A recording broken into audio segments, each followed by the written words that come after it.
The film begins with a group of 5 survivors in a post-apocalyptic world: Rick, Adam, Shannon, Henson, and Mary, walking through a barren landscape. They are exhausted and weary, reflecting the harsh reality of their situation. As the group trudges forward, they come across an old farmhouse. They decide to take refuge in the farmhouse, hoping to find shelter and regroup. Inside, they carefully explore the space, checking for supplies and ensuring it's safe from intruders. Mary stepped outside for a smoke and began to navigate the surrounding area. Meanwhile, inside the house, the others were also inspecting the premises to ensure there were no threats. Once Mary and Rick finished their thorough check of the house, they rejoined the group. Henson was coughing, and Rick made efforts to calm him down. Rick expressed his discomfort with the place, noting its long-term abandonment, but recognizing it as a temporary refuge. He emphasized the need to rest, stay dry, and leave as soon as the rain stopped. Rick notes that they only have 6 bullets and a total of 41 rounds, which isn't ideal for their situation. He then turns his attention to the seeds he's been collecting, referring to them as his babies. Henson finds Rick's attachment to the seeds odd and teases him, saying he's getting way too creepy and might start naming them next. Rick, however, reveals that he has already named the seeds Hope and Faith, underscoring his emotional investment in them as symbols of their future. Adam asks Rick to drop the subject for the day, indicating he's too stressed to deal with Rick's fixation on the seeds. Shannon revealed that they only have 2 cans of food, and Rick worriedly told them they need to find more food. Shannon went inside and started crying in frustration. Rick and Adam sat together, and Rick asked if Adam thought Susan was dead. Rick reminisced about a memory of Susan and Jenny at the lake, which Adam confirmed he remembered. They both acknowledged how distant those memories felt now. Rick then wondered if Susan and their other friends were dead, questioning if it was just them who left. Adam firmly stated that he believed they were dead, acknowledging Susan's kindness. Henson interjected, reminding Rick that Susan had treated him poorly. Rick conceded and reflected on how strange it felt to think about the past. Adam advised against dwelling on it and then stood up. Adam sat alone, lost in memories of the past. He recalled a time when he went to rob a house while his wife and daughter waited in the car. As he was inside, he heard a scream. Rushing out, he realized it was too late.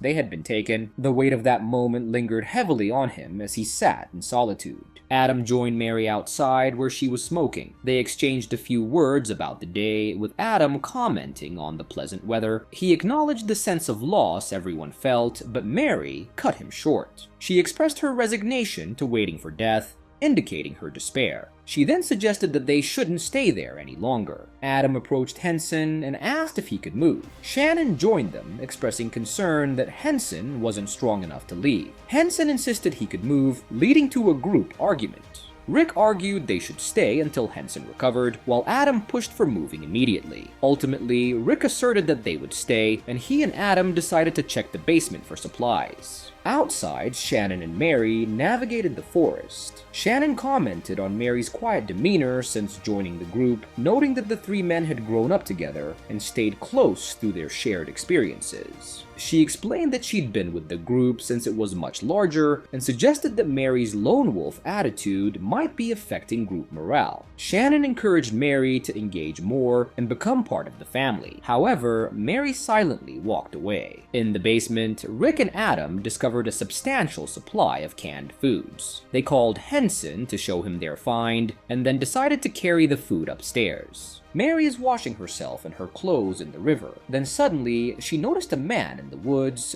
who was one of the cannibalistic scavengers. He ran to attack her, but she quickly managed to get her gun and shoot him. As the 3 men carried the box of food upstairs, Rick triggered a pulley-attached blade trap and was fatally injured. The basement door then locked on them. Adam managed to pull Rick away from the blade, but Rick's injuries were too severe, and he soon bled out. When Mary and Shannon returned to the house, they found the situation dire. The alarm blaring throughout the house heightened the tension. Shannon desperately tried to break down the basement door, but couldn't manage it.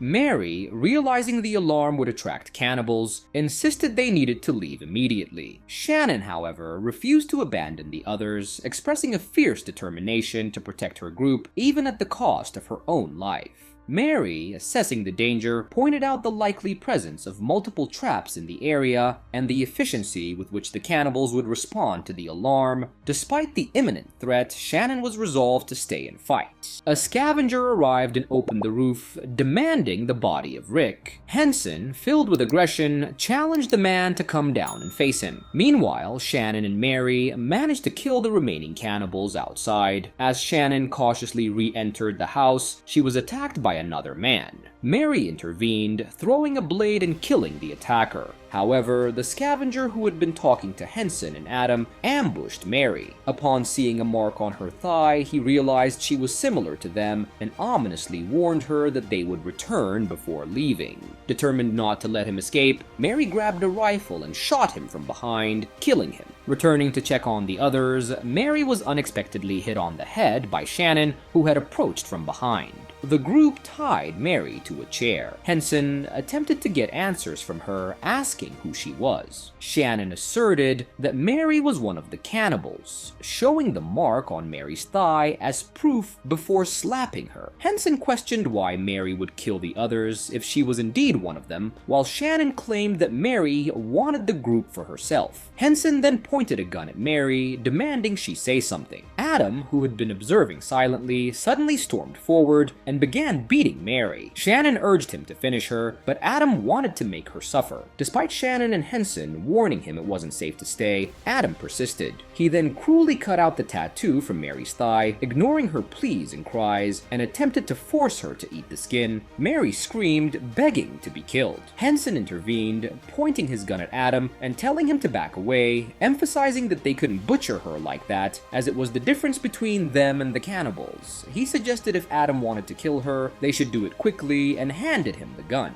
In a sudden move, Mary headbutted Adam, breaking the chair she was tied to. She began recounting a harrowing story about her little sister who had fallen and broken her leg. The cannibals, unable to heal her, strung her up, slit her throat, drank her blood, and ate her organs. 3 nights later, Mary avenged her sister by stabbing the cannibals to death in their sleep. She acknowledged her past, but made it clear that she understood if they wanted to kill her. However, she warned that the cannibals were coming, and they wouldn't last 2 days in the open country if they were being tracked. Mary suggested they either split up and run, or make a stand at the house. Shannon asked why they should believe they would last if they stayed. Mary replied that while their chances weren't great, they were better fortified and aware of the impending threat. She emphasized that they also had her on their side. Adam questioned what she could do, to which Mary responded with determination, expressing her desire to kill all the cannibals. Henson and Mary went outside to gather wood for burning Rick's body. Henson, noticing Mary's injury, offered to bandage it, but she dismissed the idea, saying it wouldn't matter. Henson questioned whether burning Rick's body would provoke the cannibals even more, to which Mary responded that at least the cannibals would know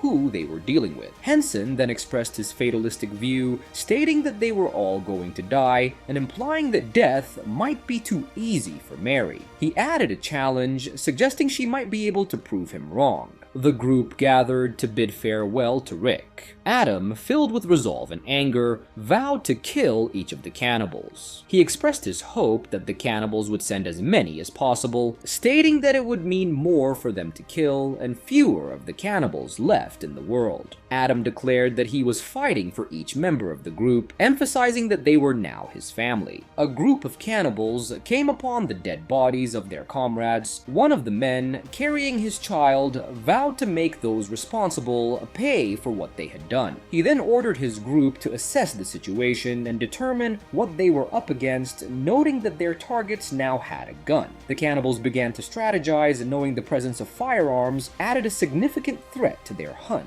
Adam, Henson, Mary, and Shannon saw the cannibals approaching and getting ready to attack. A heated fight started between the cannibals and the 4 survivors. Henson started coughing hard and collapsed. Adam gave him water and reassured him that they would cover for him. The cannibals sent children to scout and count the number of survivors in the house. During a heated argument between Shannon and Mary, one of the children took advantage of the distraction and managed to cut Shannon slightly. Reacting instinctively, Shannon shot the child in the head. The child's father witnessed this and screamed in anguish. Adam, realizing the gravity of their action and the further anger they had provoked in the cannibals, was shocked. Shannon ran to the roof, and she and Mary were attacked by a couple of cannibals. Despite the assault, they managed to kill their attackers. Outside, the father of the child wept while carrying his son's dead body, consumed by grief and rage. Inside, Adam and Henson managed to trap and kill 2 cannibals. Shannon was attacked, but Henson intervened and freed her. However, 2 more cannibals dragged her outside. Determined to save her, Henson followed and shot at the attackers, but soon ran out of bullets. In desperation, he collapsed to his knees and, facing his attacker, vowed to make them sick. The scavenger then killed Henson and took his body back to the rest of their group. In the morning, the remaining cannibals launched another attack on the house, using Molotov cocktails to set it ablaze. Seeing the overwhelming number of cannibals approaching and realizing they were low on bullets, Mary insisted that Shannon and Adam escape through the back while she confronted the attackers at the front. Reluctantly, they agreed and left. Mary faced the cannibals and their leader, who taunted her to shoot him. When she attempted to fire, she realized that Shannon had taken the shells from her shotgun. Meanwhile, Adam decided to return and help Mary, but Shannon showed him the shells, suggesting that Mary was likely already dead. Ignoring her, Adam rushed back to assist Mary. Mary was overpowered by the leader, but Adam arrived in time to help her fight off the remaining cannibals. Together, they fought fiercely, with Adam sustaining several serious wounds. In the woods, Shannon was attacked by the leader's daughter, who slashed her throat and left her to die. At the farmhouse, Mary sat beside Adam as he lay dying from his wounds. He spoke to her about his family, urging her to find a way to live again before he passed away. Mary then cremated Adam's remains and started to walk away from the burning farmhouse. As she walked, she encountered the leader's daughter, who pretended to be an innocent girl. As they walked together, the girl reached for a jagged blade, intending to kill Mary. However, Mary was quicker and decapitated the girl, then continued walking away from the burning farmhouse, resolute and determined to survive. And with that, the movie ends. We hope you enjoyed our recap. Watch our next videos on the screen, and don't forget to subscribe for more amazing recaps. See you on the next one.